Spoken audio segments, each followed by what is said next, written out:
Baby, we are back with another episode of Singing the Tea. Y'all already know I'm your host, Dustin, singer, actor Lewis. Sometimes I sing, sometimes I give you all of the reality TV tea, but it's always going to be what you want and it's always going to be what you need. And baby, we are back with another episode of Love and Marriage Huntsville. Baby, season 10, episode 7. We took a little break last week because they didn't give us no episode, but they came back with everything but the kitchen sink. I'm super excited about this episode. I think it was a great episode. I really, really liked it. It started off with some mess and it ended with some mess. And I was here for every piece of it. So it was great, great, great episode. So let's go ahead and dive on in. Wait, before we dive in, if you are new here, don't forget to subscribe. Hit that notification bell button. So anytime I drop something new, you will get that alert. Also, don't forget to like the videos, comment. We want to interact over here. Share with a family member, share with a friend, and don't forget to watch the full video. Because if you are not watching the full thing, you are missing part of the story. So don't forget to watch the full thing, y'all. Alright, let's jump on in. And like I said, this episode starts off with the mess, but it was a good episode. Now, we open up this episode with Destiny and Lance finally sitting down to just have their conversation about what all went on and how they just kind of had some dissension in their relationship, situationship, whatever they want to call it. Now, I don't know if y'all peeped this, but Destiny showed up with a gift, and it's like they showed a little clip, and it looked like it was a pack of Pampers. Destiny, you messy for that. Destiny, you messy and you childish. You ain't have to bring that man no Pampers. You could let that. You should let that sleeping dog lie. You know he got a baby. I get it. Leave that alone. So, she brought him some Pampers, but you know they started talking about the baby, and you know, he talks about wanting to wait to tell her, and he essentially says that he waited to tell everybody because he wasn't sure if the baby was his. So he wanted to wait, and you know, he tells her like, "Hey, look, I know that from conversations with my family, you feel like they knew. They didn't know anything. They didn't know that I had this baby on the way. Like I kept it from everybody." Now that's what he's telling us. Here's the thing with that though. I could have sworn, and maybe I'm getting it mixed up from somebody else saying this, I could have sworn Nell said that they had to leave early because they found out that he had a baby. And maybe they found out and they left. But he was saying that the baby the baby mother wasn't even in labor when they left. So it's quite interesting. I don't know what's going on there. I feel like somebody is lying. Something in the milk is not clean. We're going to get to the bottom of it because I'm sure it's going to come up. And I'm just waiting on them to show a flashback clip. They didn't. But I'm waiting on them to do so. Because I feel like somebody lying. That's just me. All right. So, you know, they continue to have their conversation. And, you know, they talk about their situationship and how they were both openly dating. And basically, he didn't want to tell her, I appreciate him for apologizing. They were both open. They were both dating. I think he could have had the conversation with her. He talks about how he saw a future with Destiny, but then he saw some red flags. Then you didn't see a future with her, my brother. You didn't. It's okay. I get that you're trying to be the good guy in this situation. You're trying to handle it really nice because you and her are friends. I get all of that. But you don't have to end everything on a good note. Like, and not saying that I feel like he needs to have issue with her, but I feel like you saying like, oh, I saw a marriage with her. I saw all these things, but there were some red flags there. But she's still a great person. Like, just, you're doing too much. Just be like, I just didn't see a future with us. And just leave it there. It would be fine. It's so cool. Now, here's where it gets interesting, you know. And when Destiny talks about dating, you know, because he's asking her about her dating life. And she was saying that Trisha is messy. That Trish said that the bodyguard, right, that Lance hired for her event, you know, that he had a thing for her, and she was like, if he were to pursue her, she would be interested in going on a date. Now, I think it's cool for her to be upfront and forthright and telling him this. But when he dropped that bomb that it was his god brother, it became super weird. Now I understand. I love the movie The Bodyguard. I think Whitney Houston and Kevin Costner had it going on. But Destiny, this is not for you. That's not for you. Two things. It was his bodyguard or he hired the bodyguard for you. That's a bit weird for you to pursue him or even y'all try to date. That's too close for comfort. It's extremely too close for comfort for him to be god brothers with the man. I get even he were to pursue you and ask you, I still think it would be a no. I think that you should steer clear of that. Huntsville is way too small, and y'all need to figure out a new dating pool or something. But I don't think it's a good idea for you to try to date this man. Like I said, you didn't know that was his god brother, but even though it's still too close for comfort if it's his security guard or bodyguard or whatever. Why the man got a bodyguard? The people said it was for Destiny event, but I guess. But yeah. I don't know. I think that it's too close for comfort in Destiny. Find somebody else to date, girl, because it's a no for me. All right, so the next thing that we have Maurice getting all of the guys together, and they're going to play this golf simulation thing. It was really nice to see all of the guys. Like, the thing I love about Love and Marriage Huntsville is, like I said, the guys love to play. The guys they're willing to step into the ring versus some of the other shows. The guys don't really interact like that, but they will here, which I love that. So we see everybody showing up. Now we have a conversation, a little sidebar between Martell and Lance. You know, they're having a conversation about the Destiny situation. And they give Lance some good advice. I think that Lance in Destiny's situation, yes, they're friends. Yes, you want to talk to other people, but I think that, child, I don't know what I think. It's too much. I feel like y'all shouldn't have dated in the first place, to be honest. Let me go ahead and be real. I feel like y'all should have never dated in the first place. If y'all were as good as friends as y'all say y'all were, y'all should have kept it in that realm. And we'll talk about this a little bit later in the relationship in conversation. Now, when Maurice had told Lance, hey man, you need to look into a vasectomy, I agree. I think that men need to start looking into vasectomies a lot more. I get that it can be an uncomfortable topic for us. Probably more so straight men. I get it can be an uncomfortable topic. But it's a lot easier on our bodies than it is for the woman. That's one. Two, it can possibly be reversed. Like, the chances of it being reversed, the odds are extremely high. Like, it's not like a woman getting a C-section. Sometimes those are unreversible. A vasectomy can be reversed. Also, you can freeze your sperm. Like, there are so many options. And like Maurice said, man, you out here just playing Russian roulette. You just doing whatever you doing. We're sure you're going to have more sex. So why not invest in yourself and get this thing? So I get it, but I think that they gave him some good advice, and he should definitely go ahead and look at getting a vasectomy. Especially you keep having these babies that just keep popping up on you, bruh. Do the right thing and get you a vasectomy. So, child, this is when the mess got started. And when I saw Marceau walk in, baby, Marceau finally made it in, and I knew it was going to be some mess. I was like, oh, I hope that him and Martell are going to be cool. They greet each other. It started off great. I was like, oh, it's cool for now. Because they tore up the people place. They didn't fight. But verbally, baby, the people paint was peeling off the words. Wow, them people was acting a plum fool. But before we get there, you know, Ken had to talk about his situation with Trish. Now, Ken, this is very interesting, right? This is an interesting situation because you saying that you don't necessarily know if you want to marry Trish now. Now, here's my thing with that. You've been in that woman's life and them kids' lives for a very long time. Basically, you're their dad. So for you at this point to say that you don't know if that's the situation that you want to be in, and you don't know if you want to marry her, it's odd to me. I think that you jumped into the situation too fast. And I feel the guys when they're like, hey man, maybe you need to take a break. Maybe you need to take a pause on the situation and then jump back into it and figure out what it is that you really want. Because you trying to jump out of that situation at this point, at this junction in the road, would be very, very odd. It would be odd. Especially for the kids' sake, man. I feel like you've been too invested. Y'all are trying to get businesses, open this gym. Y'all have homes and stuff together. It's too much. I think you jumped in too fast. And I get that you're saying that you invested all this time.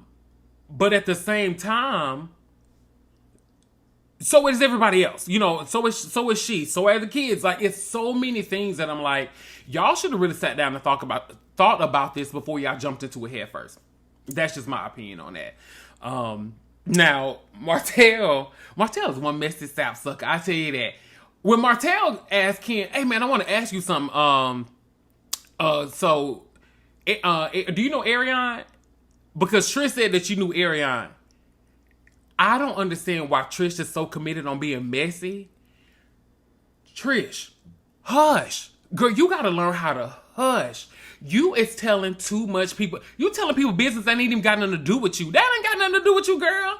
And then Ken is like, man, hell no, I don't know. He said, baby, I don't know that lady. I don't want no parts. He said, I don't even eat coleslaw. He said, I don't want no parts in that situation with that lady. I don't know the lady. Please, please, please go away from me with this.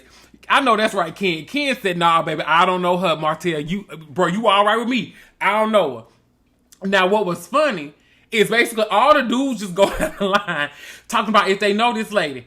Here's the thing. Y'all know that lady. We all know that lady from something, and we know what that something is. Martell, at this point, she yours. She yours. If they know her, if they did something with her, if they didn't, and so what? Because it's too late, bruh. You was cool when she was dancing around in your marriage. Be cool if she want to go dance with somebody else. That's all I got to say on that, Martell. You can go ahead and leave that be. But basically, everybody just go down the line, baby. And they say, child, we don't know that lady. Now, this is when Martell get messy. He was like, oh, I just want to, I like a good, honest man. Because some people around here ain't honest. And when Marceau and Martell started going back and forth, and Martell brings up the situation between Ariane and Marceau making a comment on Ariane. And then Martell brought up Tisha and bringing up a comment about her messing around with one of his friends. But it was back in college. Like, he doing too much. Martell is a very funny individual, right? Like, Martell and Maurice. Martell can get Maurice. Martell can't get Marceau.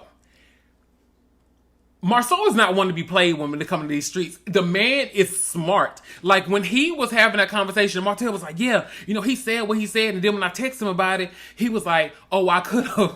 What did he say? I could have, I feel like I have it here. Hold on. Oh, I could be mistaken. That's what it was. It was right here in my face. He said, I could be mistaken. And he was like, well, I could have been mistaken. When I tell you, it was so good because everybody was laughing, and it was just one of those situations where it was like, well, Martell, what can you say? I could have been mistaken. He's so smart. It's like, for Maurice to be the lawyer, Marceau, you missed your calling in life, bro, because you would have been a great attorney, a great lawyer, a great judge, because the way that you are so, like, quick with your thinking, and it's not like you just saying something fast. You can tell that he processes this information, and then he gives you a good response. Like, it's crazy how this man's brain thinks. Like, Marceau, television, he is a great addition to TV, y'all. I will say it until I'm blue in the face. That man is a great addition to TV. Shout out to Marceau. You know what? This might be a Marceau Stan account. You all right with me, brother? I don't know what you out there in them streets doing allegedly, but you all right with me for right now. Now, when they went outside, no. Let's get a pick. Will tried to break up the scene a little bit. Will is a handsome man. Now, when Will was like, well, I wasn't, I just want to let you know that, me and Ariane, a.k.a. Coleslaw, I was a personal trainer, man. She did come over to my house and I did train her. When I tell you that was a great way to break up the scene, but I can tell that Martell wasn't too fond of that either. Like, it was such a great way to break up the scene. It was funny. I really like what Will is bringing to the cast because he's also holding a lot of these guys accountable. It was a great time joke. Like, it gave me a good chuckle. I loved it. Now, when they head outside, baby, that's when they get extra petty. When Marceau was like, ooh, I can sure go for me a side of coleslaw in the back of a Buick. When that man said that, when he said he could go for a side of coleslaw in the back of a Buick, child, I was done. I was weak. I was bewildered. I was befuddled. Baby, them all the big words I got right now. It was so funny. And the thing when it comes to Ariane, right? A.K.A. Coleslaw. These people have reduced you to a side dish, to coleslaw. Shout out to funkydineva because I think that he's the one that coined that. And you're okay with it. Like, you're okay with these people referring to you as this man's side piece because you were fooling with him when he was married. Is mind-blowing to me. And I think that if not this season, maybe next season, we might actually get her on the show. Like, that's kind of how it's feeling. Like, they're segueing us to be introduced to her. girl, if this is the way that you want the world, I mean, the world already views you that way, but if that's how you want your stamp to be, cool. I mean, it's just not a good look. I mean, I appreciate your honesty, I guess. I don't think you're thinking about this like long game. I think right now it might be satisfying. It might be giving you some form of gratification. But girl, for long run, you're going to look a fool with your pants on the ground. Now, I would say this. When they started throwing shots at each other, talking about the men, it got real dark. And I would say when they stepped outside, Marceau, you started it out there, right? And Maurice is trying to figure out, and Will, like, what's the true issue between them? Marceau was like, listen, there ain't no issue. I just don't care for the dude. And Marceau is cool with them not being friends. You can tell that Martell, it bothers him a lot of things that was said. And when Martell was like, I got more stuff on you. I threw the first shot. I'm waiting on you to come back so I can drop the next set. And Marceau was like, drop it all. He's like, put it all on the table. Put it all out there. Because that man doesn't care. Because he has nothing to... Don't get me wrong. He has his family. That man ain't losing his family. And he knows he's not. And that's the thing with him. He's a dangerous man in that aspect because he's just like, put it out there. If it's true, put it out there. Put it out there, Martell. And Maurice is nervous about it. Marceau is not. That's very telling too. So it's very interesting to me. When they started having that conversation about the scope and how they, kind of dissolved that situation, and Martell like kind of left the company. And Martell said that, he left. Martell said that Marceau, God, these M's. Martell said that Marceau got let go from the movie theater as a manager. And then Marceau was like, man, you're not telling the story right. Yes, I got let go from this, but I also had these apartments. I had these homes. I had all of these different type of investment properties and all these things. Two things could be true. Yes, you can have all of that. But yes, you could also still need Martell at the same time. So I think that y'all going into that business venture, and this is where Chris had a very valid point in his confessional when he was like, okay, yeah, you had all of this, but why, if you had all of that and you were so seasoned in that space, why did you sign on with Martell? And it could have been like, hey, well, Martell has the money, or hey, Martell has something.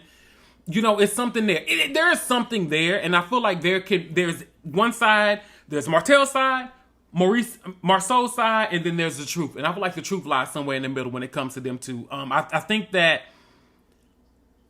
Marceau's could be a little bit more true than Martell's, but I do think that both of them have some truths in that situation. Like, I think that I ain't finna beat a dead horse. I think that there are both some truths. Now, here's something else that I do think is true in this situation. And I think that Martell needs to own this. When Marceau was saying, like, hey, look, there's really no issue with that between me and Martell. Martell got caught cheating. Martell saw his life implode, and he wanted to take everybody else down with him. I do think that that's also true. I think that Martell knows where some of these bodies are buried. I think he knows. And I think that he was mad that people were laughing at him because he knows where some of these skeletons are hiding. And I think what also bothered him was that while his life, and I love when Marceau said this, while we were going up, his life was coming down, and that bothered Martell. And you know what? Martell, I can understand that. And if you did feel that way, it's okay. Because sometimes when you put somebody on, and this is not one of those situations, I know this is not going to be everybody's like agreement with this. I think where Martell's thing was like, bro, I put you on, and how you gonna like do better than me in the space that I put you in? If that's kind of the vibe that it's kind of getting. So I can understand how Martell feels that way. But my thing is, if you were truly friends, you wouldn't feel that way because you always want to see your friends win. And that's where I think Marceau was like, we were never friends. You were never my boy. We ain't good. And it ain't changing over here. We good to go. So I think that that's kind of what's happening with them too. And I think that at this point, they don't really care for each other. Especially Marceau definitely don't care for Martell. We can just let that situation be what it's going to be. Y'all don't bring up each other. Y'all don't talk about each other. And y'all just continue to just try to figure out what this friendship or this cast situation is going to be for the rest of the season because y'all clearly don't care for each other. Now that we're moving on from that situation, we see Nell going to work out with Lance. We see Nell going to work out with Lance and the bodyguard, a.k.a. Twan. All of that, the godson, god brother, he's all of those good things. So, In that conversation, they're working out. It was good to see all of them, that little family bonding situation. And, you know, they're catching up, asking how Lance is doing with the baby. Seems to be doing good. And, you know, Lance just dropped the bomb that, like, hey, look, apparently, you know, there's a word out there that, you know, Destiny is possibly interested in dating Twan, a.k.a. Bodyguard. And they got that from Trish. You know, Nell ain't here for it. Trish is just messy. She ain't here for it. I'm going to just say this. It's weird, right? It no matter how we slice it or dice it, the situation is weird because they're also intertwined. Like, it's his bodyguard. It's also his god brother. It's her godson. And it's just like, that's the thing with Destiny, unfortunately. It just seems like her dating life is just a mess on this show. And I feel like a lot of it is in part to the people that she's dating. It seems like, girl, like, I don't know what is going on. I don't have the best dating life either. So, child, I'm in that witch Destiny, but girl, your dating life is in shambles. It's so weird. And I think that Destiny does this thing where she, like, is trying to protect herself, so she doesn't want to put too much stake in it until the situation, like, just doesn't go well. Because, like, with her and Lance, we wasn't really dating like that. We were seeing other people, we were doing all these things, but then now there are issues. I understand you having an issue. I can get that. But it seems like there's always something that happens to where now there becomes an issue. But when you're in a relationship or in it, it's like you try to cover up a lot of those things. So I think if she would go into it a little bit more honest, a lot of these things wouldn't happen to her. But Nell is definitely not happy with Destiny. She wants to have a conversation with Destiny and figure out what's going to go on with that whole situation. And Nell, it really ain't your place. Nell is super invested in saying that they've hooked up or whatever. Chris is like, listen, whatever happened between us happened between us. We didn't do anything. And I feel like Nell just let that side go. I don't know why that's the hill that you are willing to die on. Girl, it ain't got nothing to do with you if they did or they did not. Now, I appreciate Lance for having the maturity, because I'm not that mature, to be like, hey man, look, is it going to be weird if y'all start dating? Absolutely. Do I give y'all my blessing? Did I tell Destiny that I gave y'all my blessing? Absolutely. So, will it be weird? Do I think it's odd? Yes. But if you decide to go down that path, man, it wasn't that deep between me and her. Me and her still friends. If you and her want to do that, it's cool. And I also appreciate the guy brother saying, like, listen, man, this ain't just no, like, oh, this regular old homeboy that I hang out with every now and then. Like, you family. Like, this is a different situation. There needs to be some heavy conversations that need to happen if me and her even decide to go down that path. And I hope that they decide not to, because, I mean, as you're seeing right now, it's too much mess already. And y'all haven't even dated. Like, there hasn't even been a conversation the way that it's being shown to us. So I wouldn't even go down that path if I were y'all. I just really wouldn't. Now, after we leave them working out, we see Nell and Destiny having a sit down. They talk about, you know, the whole situation with them reevaluating their friendships, and Destiny having essentially an issue with Nell inviting Sunny to her bachelorette party or whatever it was. I get where Nell is coming from as far as like, hey, look, I don't know her. She's a part of the cast. There's only so much I can do. I'm going to have to invite her. Like, yeah, Destiny, I have respect for you, but like y'all situation, yeah, it's odd, but she's a part of the cast. I still have to invite her. I get where Destiny's coming from too. If I look at you like a mother figure, if you're a mentor, if you're a coach, if you're all of those things to me, wait, why are you trying to become friends with this person if I'm telling you what they did to me? So I can understand where Destiny's coming from that stance too. I can understand both heads of the coin. And I can understand Destiny saying that she want to take a step back from the friendship. But one thing that I want Destiny to own is be like, you can't say that I'm taking a step back to reevaluate the friendship and then say, well, nothing changed when me and you haven't talked. Clearly, there was some changes. There was some riffers. You know, there was some friction there between y'all's situation. And that's okay. You felt a way about her inviting this person that, according to you, allegedly stole your man. I can understand you feeling that way. So I think that you have to own that. And then that's another piece that, you know, y'all need to move forward from. Now, they talk about LA as well, and, you know, Destiny talks about them, like, abruptly leaving, and, you know, she dropped the bomb that Tisha told her that they left because of the baby. You know, Nell is hot behind that because her and Tisha really ain't too cool. Y'all know they got down at the PJ's Coffee the other day. So, you know, they ain't too cool on that whole situation. Anyway, so it's a bit much. And one thing I also want to say with Destiny in this situation with her and Nell. I get Destiny saying that her and Lance were just dating. They were seeing other people, they were just dating. But you are dating her son.